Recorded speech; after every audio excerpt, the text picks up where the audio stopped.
शादी से पहले सो जाता था, इधर उधर दिल होता तो था।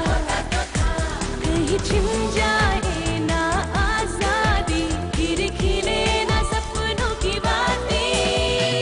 एक रिश्ते में बंध कर लेकिन जोड़ लिए मैंने सब बंधन, कभी छूटे न पिया का आंगन, कभी छूटे न पिया का आंगन।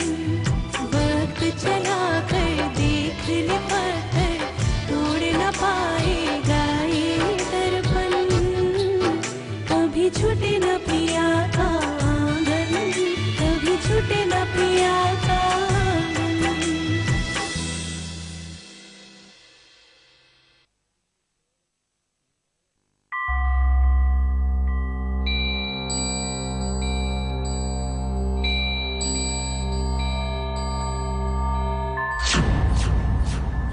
रिपोर्ट के मुताबिक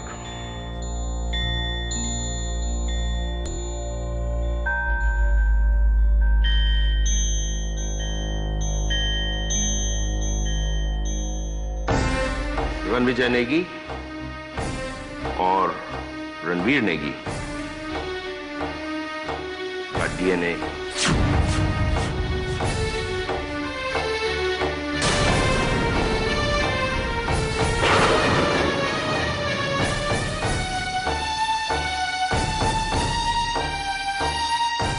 मैच करते हैं, मैच करते हैं।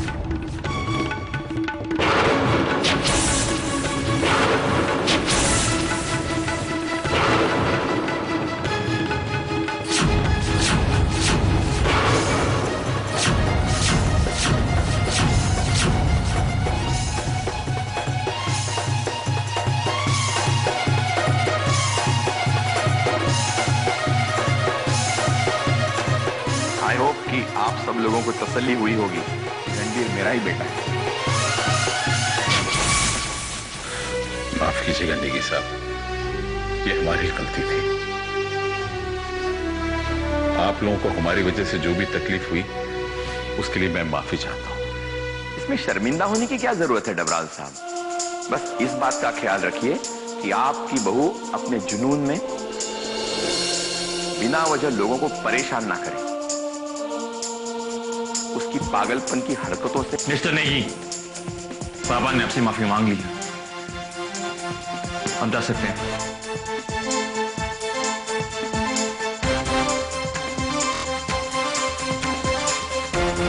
आप लोगों के माफी मांगने से हमारी जो बेइज्जती आप लोगों ने की है वो मिट तो नहीं जाएगी।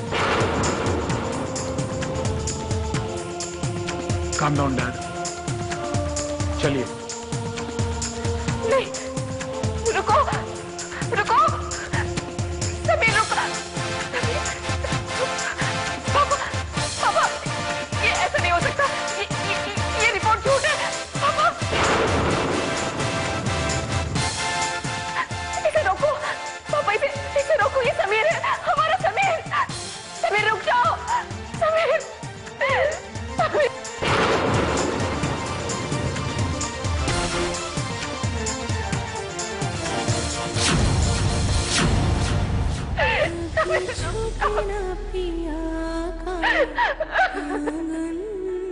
कभी छूटे ना पिया का, ये सब मेरी है। आज के बाद डबराल परिवार किसी पर उंगली उठाने से पहले 100 बार सोचेगा। पता नहीं कहां से मनगढ़ंत कहानी बनाकर चली आई वो लड़की स्वाति, मुझसे मेरा बेटा छीनने। लेकिन डैड, स्वाति तुम अब भी उस लड़की के बारे में सोच रहे हो? रणबीर, तुम समझने की कोशिश क्यों नहीं करते? वो लड़की पागल है। डैड, अगर वो लड़की पागल है तो मैं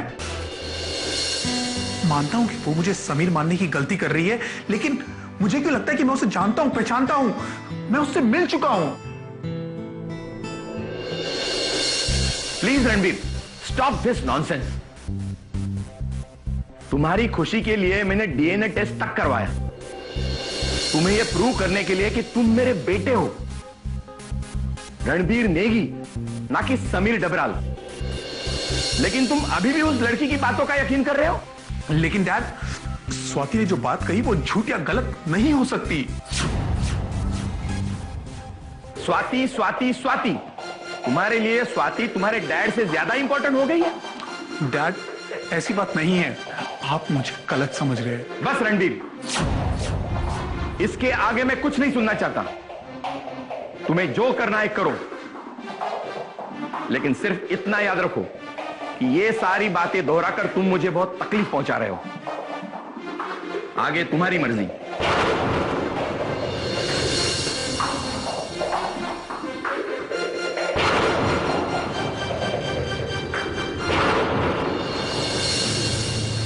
क्या कह रहे हो बडोली? मैं वही कह रहा हूं जो कि हो रहा है। उस डीएनए टेस्ट की बात जब से स्वाति ने की है तब से तो जैसे तूफान सा आ गया है दोनों परिवारों में।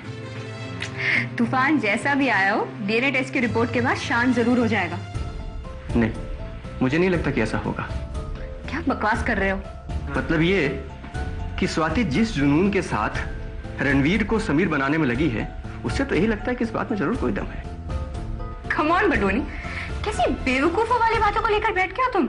मंशा, ये बातें लगती बेवकूफी की हैं, लेकिन ओ, बस भी करो बडोली, कैसी बकवास बातें करते रहते हो। मुझे इन सारी बेवकूफों वाली बातों में कोई भरोसा नहीं, लेकिन हाँ, एक बात है, मुझे ये सुनकर बड़ा मजा आ रहा है कि मैं तो सिर्फ पागल होने की एक्टिंग कर रही थी, लेकिन स्वाति तो सच में पागल हो गई है। ओह मैन, उसे ऐसा लग रहा है कि उसे मुझसे बचाने सिर्फ समीर आ सकता है, इसलिए उसे हर इंसान में समीर नजर आ रहा है। उसकी गलती भी नहीं है, मैंने उसे सताया जो इतना है।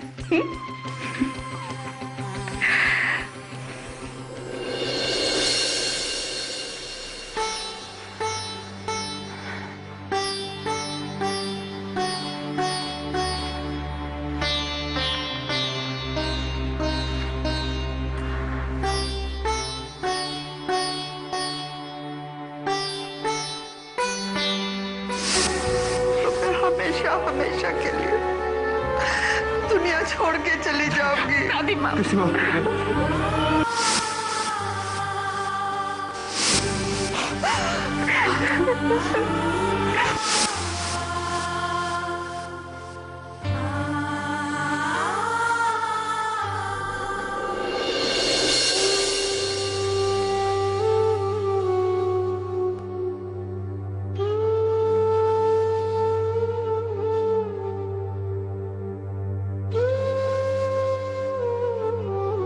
नानी, आप उदास हो?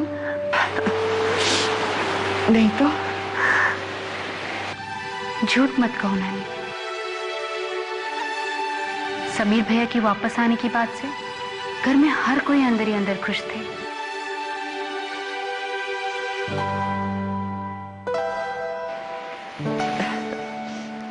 हाँ बेटा, शायद तो ठीक कह रही है। मन में उम्मीद सी जग गई थी, एक ऐसी उम्मीद जो शायद कभी पूरी नहीं हो सकती थी। नानी, डॉक्टर ने तो अपनी रिपोर्ट सुना ही दी, लेकिन फिर पता नहीं क्यों उनकी बात मानने को दिल नहीं कर रहा।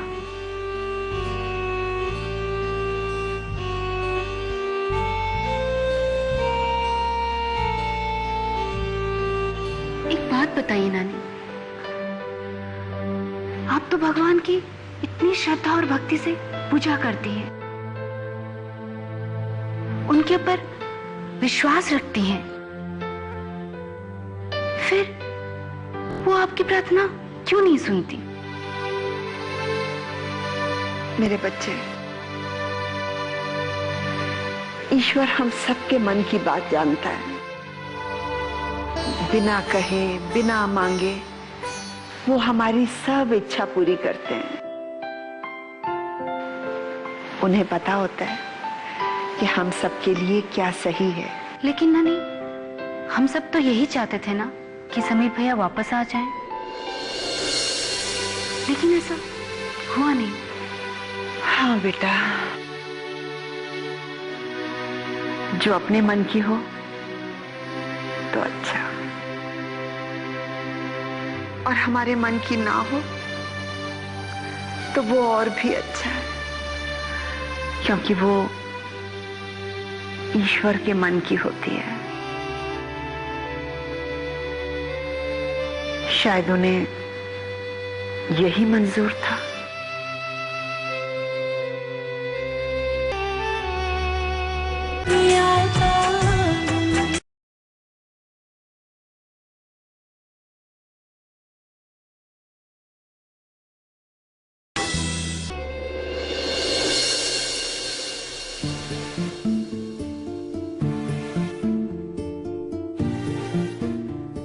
रणवीर,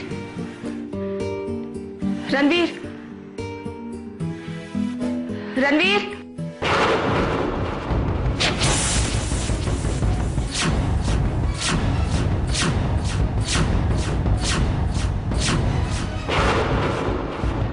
तुम यहाँ क्या कर रही हो? मुझे रणवीर से मिलना है। तुम रणवीर से नहीं मिल सकती। देखिए प्लीज, मुझे मिलने दीजिए समीर से। वो समीर नहीं, रणवीर है। समझी तुम? अब तुम खुद यहां से चली जाती हो या मैं तुम्हें धक्के देकर बाहर निकालूं? देखिए प्लीज, मेरी बात मानिए। वो समीर है। Maria, Maria, yes sir. बाहर निकालो इस पागल को, और ध्यान रहे ये दोबारा यहां ना आए। प्लीज मैम, चलिए हमसे। देखिए मिस्टर नेगी, मुझे प्लीज समीर से मिलने दीजिए, बस एक बार। मिस्टर नेगी, प्लीज एक मिनट। मिस्टर नेगी, मुझे बस एक बार समीर से मिलने दीजिए।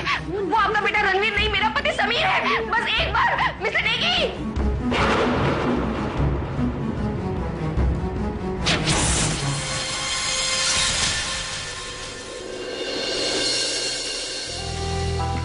हाँ, क्या है ये सब कुछ?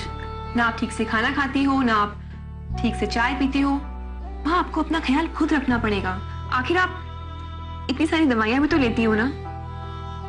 नैला ठीक कह रही है सुमित्रा। सुमित्रा, क्या सोच रही हो? कुछ नहीं माँ, आप कुछ कह रही थी। माँ आप क्या सोच रही थी? कुछ भी नहीं नायला, बस ऐसे ही। मैं जानती हूँ बेटी कि तू क्या सोच रही थी, लेकिन अब उस वीरेंद्र डबराल के बारे में सोच सोचकर तुझे परेशान नहीं होना चाहिए। माँ, उस इंसान को अपनी बेटी की और अपनी पत्नी की जरूरत नहीं है, बल्कि उसे उनसे मिलने वाली दौलत की जरूरत है। वाह वाह, चाय चल रही है, बिल्कुल सही वक्त पे आ गया।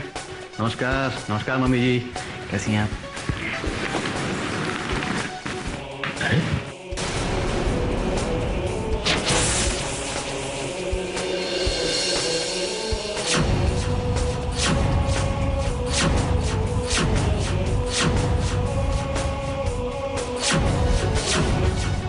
जैसे ही वो आए मुझे फोन करना, मैं खुद आऊंगा अपनी रानी बिटिया को लेने। जी जरूर। ओके बेटा, टेक केयर।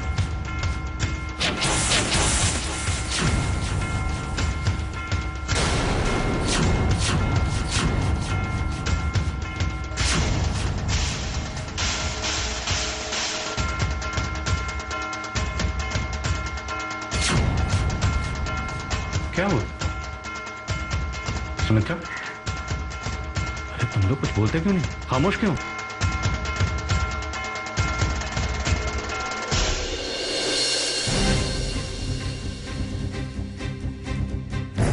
क्या हुआ? कैसे आना हुआ मिस्टर डबराल?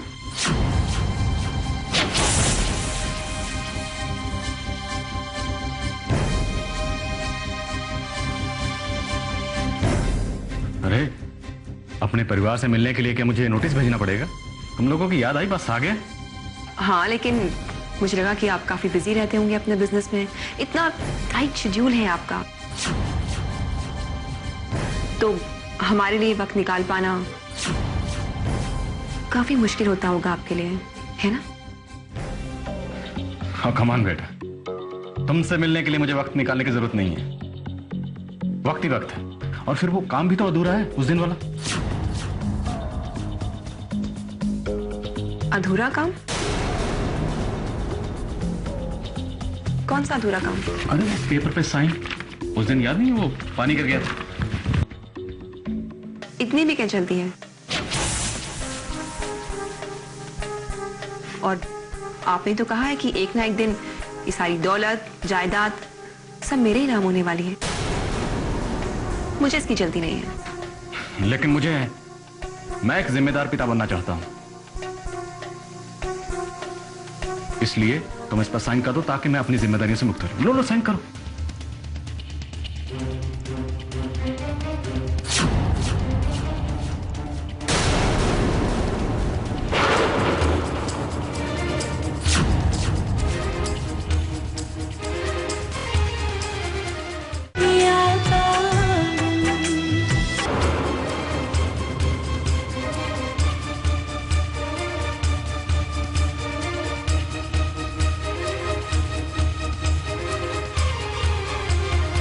Sign it.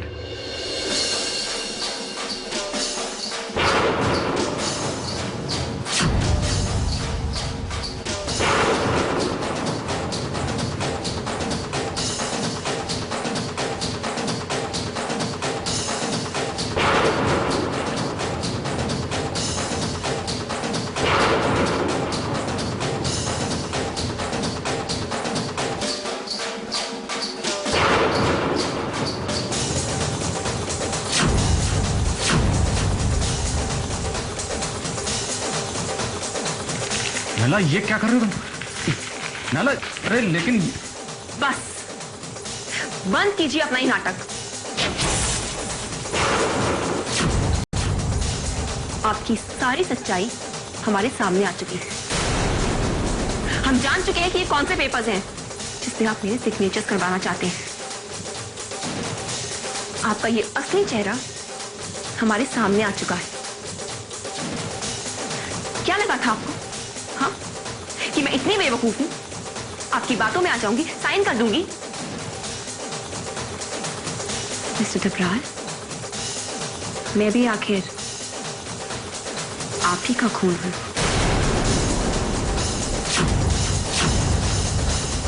हाँ, किया है मैंने, ये सब किया है। मैं क्या करता, मेरे पास और कोई रास्ता नहीं था। मां ने सारी जमीन, सारी जायदाद तुम दोनों के नाम कर दी। मेरे पास कुछ भी नहीं छोड़ा, कंगाल बना दिया मुझे, कंगाल।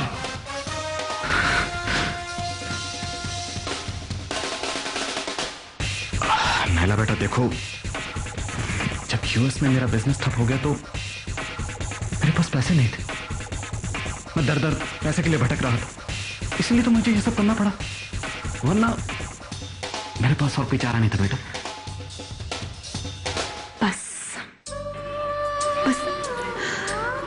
एक बार आपने मुझसे कह दिया होता कि आपको पैसों की जरूरत है, तो आपकी ये बेटी अपनी सारी दौलत आपके नाम कर देती। आपने फिर से एक बार हमें धोखा दिया। धोखा? तुम्हारे मुंह से ये शब्द अच्छा नहीं लगता। धोखा तुमने भी मुझे दिया, मुझसे झूठ बोलकर कि मेरे शरीर में एड्स का वायरस है, याद है? इंजेक्शन की नीडल एड्स इंफेक्टेड।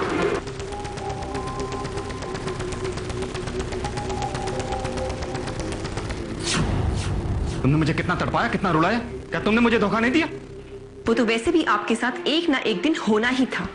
और शुक्र मनाइए कि सच में मैंने आपके अंदर एड्स के वायरस का इंजेक्शन नहीं लगाया, वरना आज आप यहां हमारे बीच में खड़े नहीं होते। बस लड़की, अब इसके आगे एक लफ्ज मत निकालना। तुम सुनोगी और मैं कहूंगा। यह जमीन मेरा पुश्तैनी हक है, पुश्तैनी हक, और इसे मैं लेकर रहूंगा।